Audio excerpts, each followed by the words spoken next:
পিঠা রাখো বলছি। বিরাট একেবারে মায়া দেখাচ্ছ। বেশি মায়া দেখালে আমি কিন্তু সব ছেড়ে বাপের বাড়ি চলে যাব। এই নাও, তুমি কলা খাও।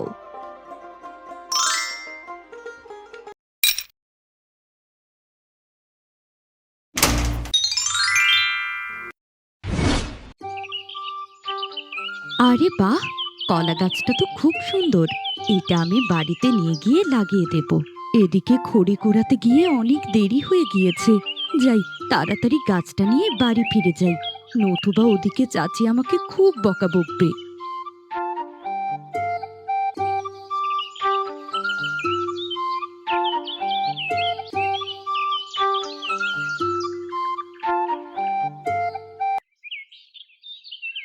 এই যে মহারানী, এতক্ষণে তোর আসার সময় হলো।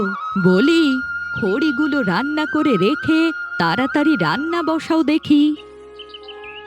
ঠিক আছে চাচি, আমি নদী থেকে পানিটা নিয়ে এসেই রান্না চড়াচ্ছি।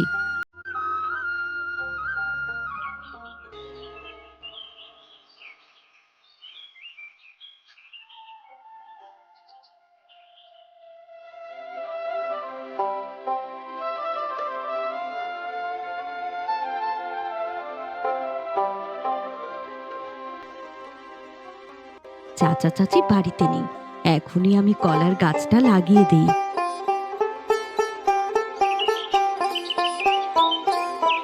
এরপর রূপালী সবার চোখের আড়ালে গিয়ে বাগানের একপাশে কলার চারাটা লাগিয়ে দেয়। ঠিক এমন সময় রূপালীর চাচা রূপালীকে ডাকতে শুরু করে। রূপালি, এই রূপালি, কোথায় গেলি রে তুই? এই তাড়াতাড়ি এক গ্লাস পানি দে তো দেখি। কোথায় গেলি রে? তাড়াতাড়ি আয়।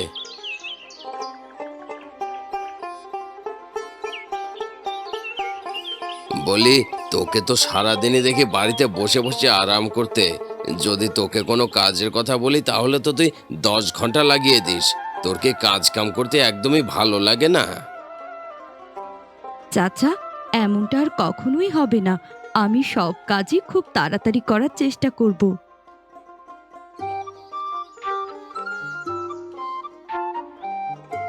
এই যে মহারানী, তোকে না বলেছিলাম রান্না চড়াতে? তুই রান্না না চড়িয়ে ঘুরে বেড়াচ্ছিস। বলি, বাকি কাজগুলো করবে কে শুনি? চাচির কথা শুনে রূপালী ভয় পেয়ে বলে, চাচি, আমি তোমার সব কাজ করে দেব। দয়া করে আমাকে মেরো না চাচি, আমাকে অল্প একটু সময় দাও। আসলে নদীতে অনেক ঢেউ ছিল, তাই পানি নিয়ে আসতে গিয়ে একটু দেরি হয়ে গেছে চাচি, আমাকে মেরো না। আজ তোকে কিচ্ছু বললাম না। রান্নাঘরের সকল বাসনপত্র সব পরিষ্কার করে রাখবি। তারপর বাজার থেকে তোর চাচা যে মাংস নিয়ে এসেছে সেগুলো তাড়াতাড়ি কেটে ধুয়ে রাখবি। আর হ্যাঁ, দুপুরের খাবার তুই আজ পাবি না। আজকে খাওয়ার ভেতরে তুই শুধু পানি খেয়ে থাকবি। এটাই হচ্ছে তোর আজকের শাস্তি।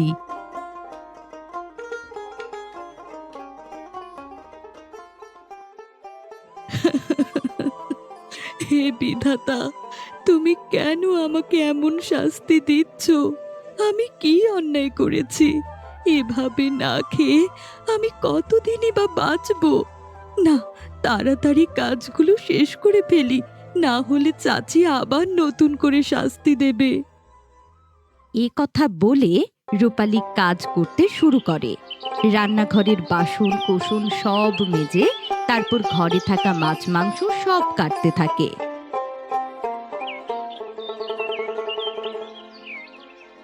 আরে আরে, এই মেয়ে, তুই সারা দিন লাগাচ্ছিস সেই এক কাজ করতে।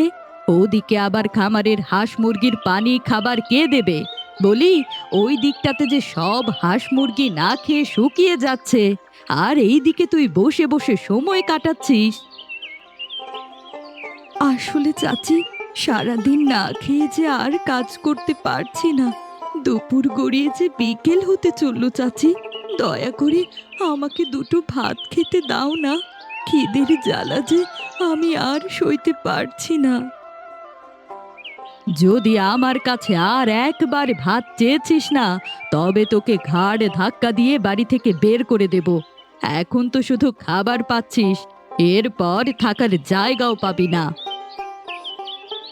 না চাচি, না, আমি তোমার কাছে খাবার চাবো না। দয়া করে তুমি আমাকে বাড়ি থেকে তাড়িয়ে দিও না। এখনই হাঁস মুরগির খামারে গিয়ে খাবার দিয়ে আসছি। সব কাজ শেষ করে ফেলছি। তুমি মাছ মাংসগুলো কোথায় রাখবে সেটা রেখে দাও। এ কথা বলে রূপালী সেখান থেকে চলে যায়।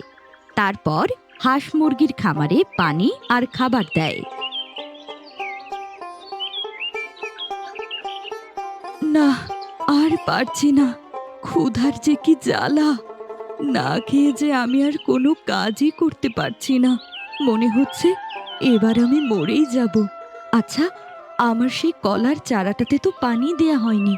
লুকিয়ে লুকিয়ে গিয়ে কলা গাছটায় একটু পানি দিয়ে আসি।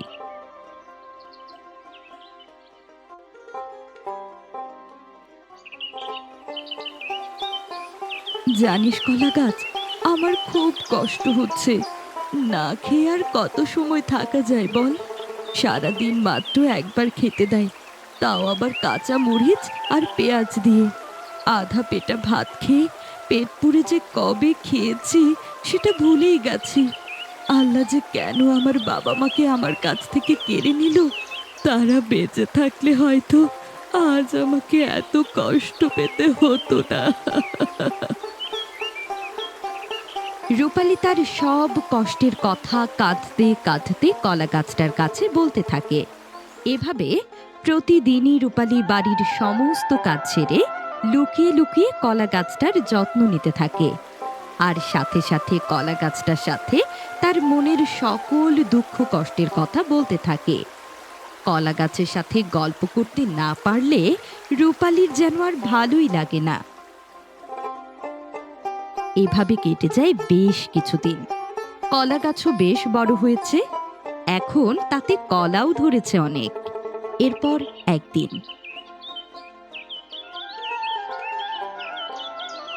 এই যে নবাবের বেটি, এই বিকেল বেলা কোথায় গিয়েছিলে শুনি? বলি, ধেই ধেই করে ঘুরে বেড়াবে নাকি বাড়ির কাজ করবে? বাড়ির কাজগুলো করবি কখন শুনি? আমি একটু মালাদের বাড়ি গিয়েছিলাম, মালা বলেছিল যেতে। তার মানে ওদের বাড়ি খেতে গিয়েছিলি? বিশ্বাস করো চাচি, মালা আমাকে খেতে ডাকেনি। ওর মা তো বাড়িতে নেই, তাই আমাকে যেতে বলেছিল। আচ্ছা আচ্ছা, ঠিক আছে, যা তাড়াতাড়ি গিয়ে কাজ শুরু কর। আর শোন, আজ রাতেও তুই খাবার পাবি না। চাচি, সারাদিন তো কিছুই খাইনি, আর রাতে যদি তুমি এতটুকু খেতে না দাও তাহলে তো আমি মরেই যাব। বলি, বাড়ির খেয়ে অন্যের বাড়িতে কাজ করতে যাস কেন? বাড়িতে সব কাজ পড়ে আছে, আর এটা রেখে তুই পাড়ায় এদিকে ওদিকে ঘুরে বেড়াস। এই নে, এই তাড়াতাড়ি এই ঘাসগুলো কেটে গরুকে খেতে দে তো। আমি এখনই খেতে দিচ্ছি চাচা।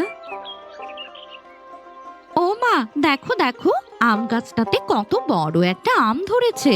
আমি আম খাবো মা। কাউকে পারতে হবে না, ওই আম রূপালী পেড়ে দেবে। চাচি, আমি এত উপরে উঠবো কি করে? ওই মগ ঢালে উঠলে আমার ভয় করবে, আমি তো উঠতেই পারবো না। কে রে, কিভাবে উঠবি সেটা কি মা তোকে বলে দেবে? যা যা, তাড়াতাড়ি গরুর ঘাসটা কেটে দে, তারপরে আমার টিনা সোনামণির জন্য ওই আমটা মগ ডালে উঠে পেড়ে দিবি। না হলে তোকে বাড়ি থেকে বের করে দেব, এটাই আমার শেষ কথা। এই যে চলো তোমরা, তোমাদের জন্য আজ পিঠা বানাবো।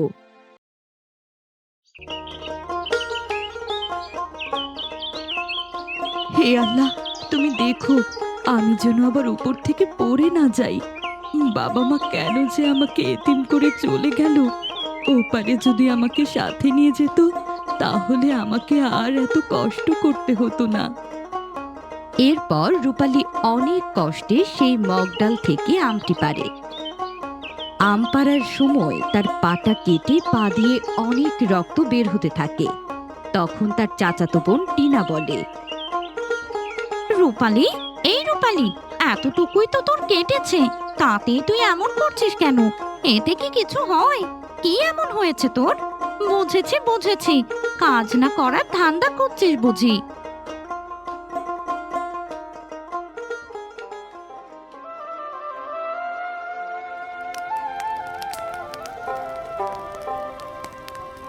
চাচি, আমি সব কাজ করে দিয়েছি, আমাকে একটা পিঠা দেবে?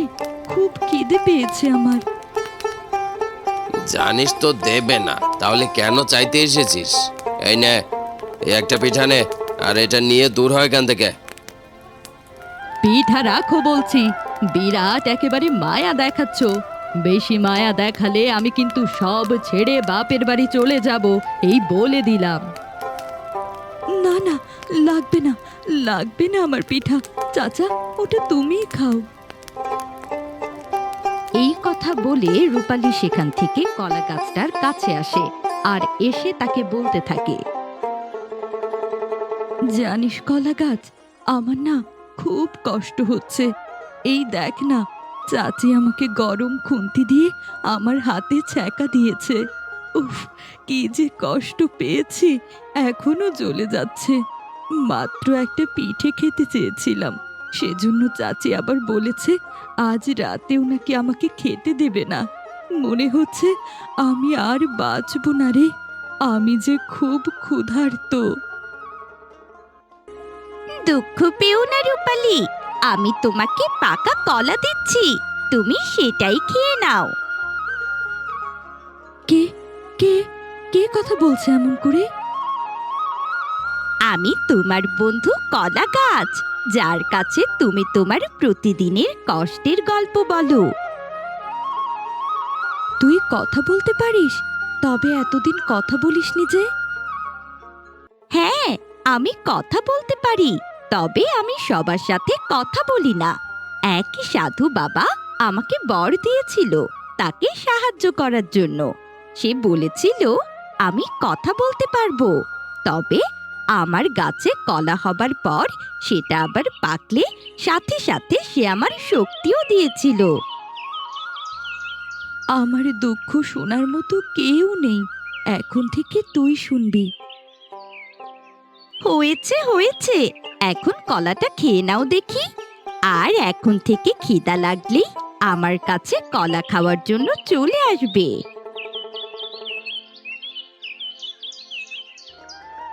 ঠিক আছে বন্ধু, কতদিন পরে যে পেটটা ভরলো, কি বলবো তোকে, কি বলে যে ধন্যবাদ দেব বন্ধু, তুই খুব দয়ালু। আচ্ছা, সন্ধে হয়ে এসেছে, আমি বাড়ি ফিরলাম তবে। একটা কলা নিয়ে যাও, রাতে খেও। রূপালী কলা গাছের কথা মতন একটা কলা নিয়ে বাড়িতে ফিরে আসে। এরপর বেশ কিছুদিন কেটে যায়। রূপালীর খুব খিদে লাগলে কলা গাছের কাছে গিয়ে কলা খেয়ে আসে। রূপালীর শরীরটা এখন বেশ ভালো আগের চেয়ে। বলি রূপালী দিন দিন এত সুন্দরী হয়ে যাচ্ছে কি করে? সেটা তো আমিও বুঝতে পারছি না, না খেয়ে সারাদিন কাজ করে এত সুন্দর কি করে হয়? আমার তো মনে হয় রূপালী লুকিয়ে লুকিয়ে কোনো কিছু খায়। তাহলে তো আমাকে লুকিয়ে লুকিয়ে বিষয়টা দেখতে হয়।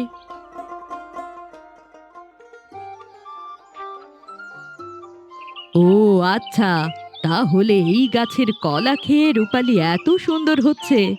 কিন্তু এইখানে কলা গাছটা এলো কি করে? সে যাই হোক বাপু, ওটা নিয়ে পরে ভাবা যাবে। এই কলা গাছটা আমি আর রাখবই না, তারপরে দেখব তুই কি খেয়ে থাকিস। চাচি, আমার বন্ধু কলা গাছটাকে কেটো না তুমি, যা বলবে আমি তাই করব চাচি, কিন্তু তুমি আমার কলা গাছটা কেটো না। তুই সরবি নাকি ঘাড়ে ধাক্কা দিয়ে তোকে বাড়ি থেকে বের করে দেব? আমাকে কাটার ফল কিন্তু ভালো হবে না। ওমা ওমা, এ কি দেখছি, এ কলা গাছ দেখি কথাও বলে। তার মানে এটা সাধারণ কোনো কলা গাছ না, এটা তাহলে জাদুর কলা গাছ। হ্যাঁ, আমি জাদুর পেঁপে গাছ। হ্যাঁ জাদুর গাছ, শোন, আমি তোকে কাটতাম না যদি না তুই রূপালীকে সাহায্য করতি। খুব দরদ হয় ওর জন্য, তাই না? এবারে মরে গিয়ে দরদ দেখাস।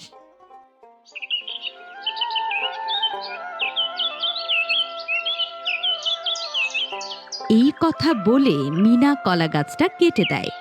আর এরপর রূপালী সেখানে বসে কাঁদতে থাকে। এরপর কেটে যায় বেশ কিছুদিন।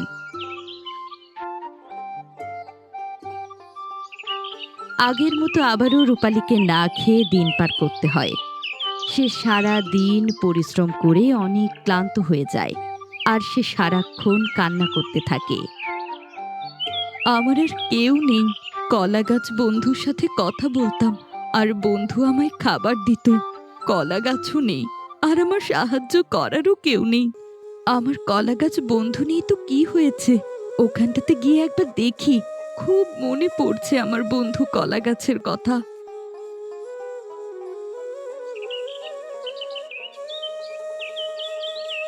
আরে আরে, এ কি? এত মোটা বড় কলা গাছ এখানে আবার কি করে হলো? আমি কলা গাছের গোড়া থেকে জন্ম নিয়েছি। আমাকে এবার আর কেউ মারতে পারবে না। আমি আবার ফিরে এসেছি। তবে এবার আমি অনেক শক্তিশালী হয়ে এসেছি। আমাকে কেউ কিচ্ছু করতে পারবে না। তুই তুই আবার ফিরে এসেছিস? আজ আমি সত্যি খুব খুশি। বন্ধু, তুমি এতদিন কেন আসোনি এখানে? তোকে দেখতে পাবো না তাই আসিনি। কেন জানি আজকে তোর কথা খুব মনে পড়ছিল, এজন্য এলাম এই জায়গায়। তোমাকে ছাড়া থাকতে আমারও ইচ্ছে করছিল না, তাই আমি আবার নতুন করে জন্ম নিয়েছি। তোমাকে দেখে মনে হচ্ছে তুমি কিছুই খাওনি। আমি তোমাকে কলা দিচ্ছি, তুমি তাড়াতাড়ি খেয়ে নাও। তুই খুব দয়ালু কলা গাছ, তোর এই ঋণ আমি কোনো দিনও ভুলবো না। রূপালী, এবার শুধু আমি তোমাকে খাবার জন্য কলাই দেব না, তোমার জীবনের সুখ ও আনন্দ ফিরিয়ে দেব। তুমি আমাকে কত যত্ন করে বড় করেছো। আমি তোমার জন্যই নতুন করে জীবন পেয়েছি, বেঁচে আছি। তা না হলে তো বন্য পশু কবেই আমাকে খেয়ে ফেলতো। রূপালী আর কলা গাছ যখন কথা বলছিল, ঠিক সে সময় সেখানে তার চাচি চলে আসে। তখন সে কলা গাছ দেখে বলতে থাকে, আরে বাপরে, এ কি? এই কলা গাছ আবার এলো কি করে? এটা তো দেখছি আগেরটার থেকেও অনেক বড়। আমার বন্ধু আবার ফিরে এসেছে চাচি। দয়া করে আমার কাছ থেকে ওকে আর দূরে সরিয়ে দিও না। এবার আমি তোর কলা গাছটাকে কেটে শুকিয়ে খড়ি বানিয়ে আগুনে পুড়ে দেব। এবার দেখব ও কেমন করে ফিরে আসে আবার। এরপর টিনা যখনই কলা গাছটা কাটতে যায়, তখনই তার গা তার হাত আটকে যায়, আর সে কাটতে পারে না। তখন সে বলে ওঠে, আরে আরে, এ কি, এ কি? আমি আমার হাত কেন নাড়াতে পারছি না? কি হলো আমার হাতের? আহ আহ, লাগছে, লাগছে আমার। দয়া করে কলা গাছ, আমাকে ছেড়ে দাও। আমি আমি অনেক বড় ভুল করেছি। আমাকে ক্ষমা করো। আমি আর তোমাকে কাটবো না কলা গাছ, এই আমি কথা দিচ্ছি। একদিন কষ্ট পেয়েই এমন করছো? আর তুমি যে সারাটা বছর ধরে রূপালীর উপর এর থেকেও বেশি নির্যাতন করো এবং কষ্ট দাও তখন? তবে আমি তোমাকে ছেড়ে দেব। আমাকে কথা দিতে হবে, আজকের পর থেকে রূপালীর উপরে আর নির্যাতন করবে না। ওর সাথে ভালো ব্যবহার করতে হবে, তাকে নিজের মেয়ের মতো করে ভালোবাসবে। আমি রাজি। আমি তোমাকে কথা দিচ্ছি, আমি রূপালীকে আমার মেয়ের মতনই ভালোবাসবো। ঠিক আছে, আমি ছেড়ে দিচ্ছি। শুধু তুমি না, তোমার স্বামী আর মেয়েকেও বলে দেবে তারা যেন রূপার সাথে ভালো আচরণ করে, না হলে তারাও কিন্তু শাস্তি পাবে। রূপালী, তুই আমাকে মাফ করে দে মা। অনেক অন্যায় জুলুম করেছি। আমার এমনটা করা মোটেও উচিত হয়নি। ঠিক আছে চাচি। কলাগাছ বন্ধু, অনেক ধন্যবাদ। তুমি আমাকে অনেক বড় উপকার করলে। আমার জীবনের সবকিছুই ফিরিয়ে দিলি রে বন্ধু।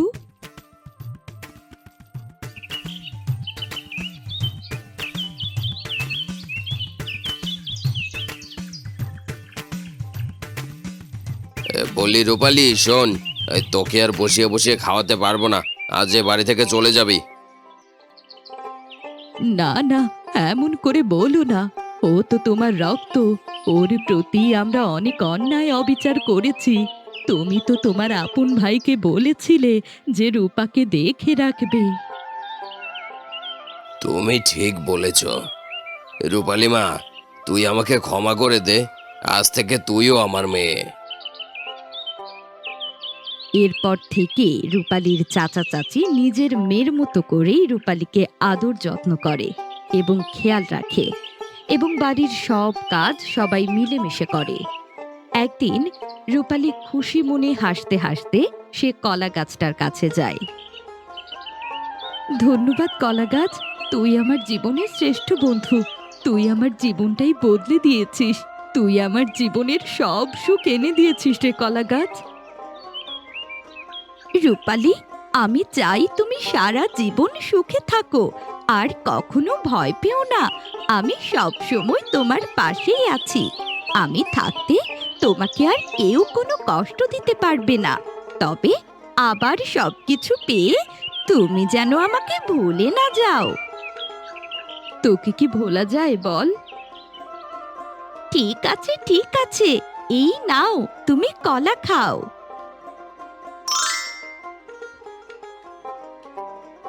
আজ তো পেটটা ভরা রে, তবে তো খেতেই হবে। আজকে তোর দেয়া কলাগুলো বাড়িতে নিয়ে যাই চাচা চাচি আর আমার বোনের জন্য। ঠিক আছে, এই কলাটা তুমি খেও আর বাকিগুলো নিয়ে যেও। এরপর রূপালী সেখান থেকে একটা কলা খেয়ে বাকি কলাগুলো নিয়ে বাড়িতে ফিরে আসে এবং তার চাচা চাচি আর বোনকে খেতে দেয়। আর তারা কলা খেয়ে অনেক তৃপ্তি পায়। আর এখন থেকে রূপালী লুকিয়ে লুকিয়ে না, বরং সবাইকে সাথে নিয়ে এবং সবার সামনেই সে তার কলা গাছকে যত্ন নেয় এবং তার সাথে গল্প করে। ও বন্ধুরা, গল্পটি যদি ভালো লেগে থাকে চ্যানেলটিকে সাবস্ক্রাইব করে দাও আর পাশে থাকা বেল আইকনটিতে প্রেস করে আমাদের পাশেই থেকো। ধন্যবাদ।